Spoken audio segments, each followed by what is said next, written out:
ইরানের পরমাণু কর্মসূচির দিকে নজর দিয়েছে ইউরোপের 3টি দেশ। তাই জাতিসংঘের একটি গুরুত্বপূর্ণ ভোটের আগে তেহরান সেই সব দেশের বিরুদ্ধে অভিযোগ তুলেছে।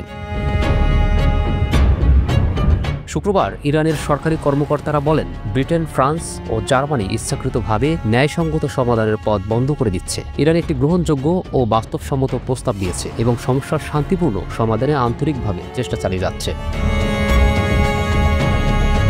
জাতিসংঘে তোলা একটি প্রস্তাবে ইরানের ওপর পুরনো সব নিষেধাজ্ঞা চিরতরে তুলে নেওয়ার কথা বলা হয়েছে। তবে কূটনীতিকরা মনে করছেন এটি পাশ হওয়ার সম্ভাবনা কম। পাশ হলেও যুক্তরাষ্ট্র, ব্রিটেন বা ফ্রান্স যে কোনো সময় তা বাতিল করতে পারে।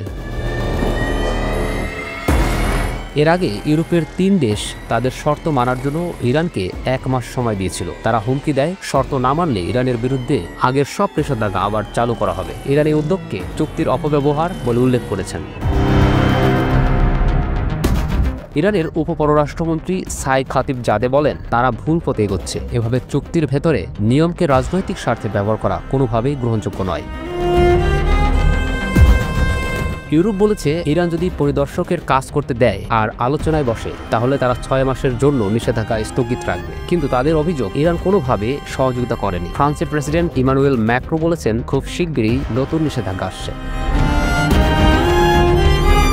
এর জবাবে ইরানের পররাষ্ট্রমন্ত্রী আব্বাস আরাঘচি বলেন, আমরা সবসময় শান্তিপূর্ণ সমাধান চাই। আমাদের পক্ষ থেকে এমন একটি পরিকল্পনা দেওয়া হয়েছে যা বাস্তবসম্মত এবং তা গ্রহণযোগ্য হওয়া উচিত।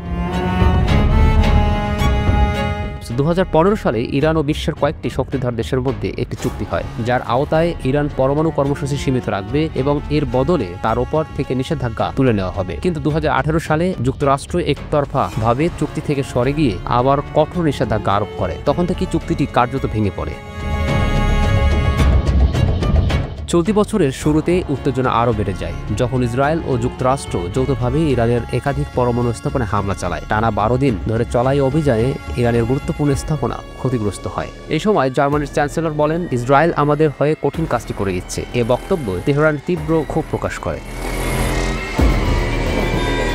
ইরান আন্তর্জাতিক পরমাণু পর্যবেক্ষক সংস্থার বিরুদ্ধে পক্ষপাতিত্বের অভিযোগও তুলেছে। তাদের দাবি, এই সংস্থা ইরানের বিরুদ্ধে মিথ্যা অভিযোগ তুলেছে এবং সেটি হামলার আগে একটি অজুহাত হিসেবে ব্যবহৃত হয়েছে।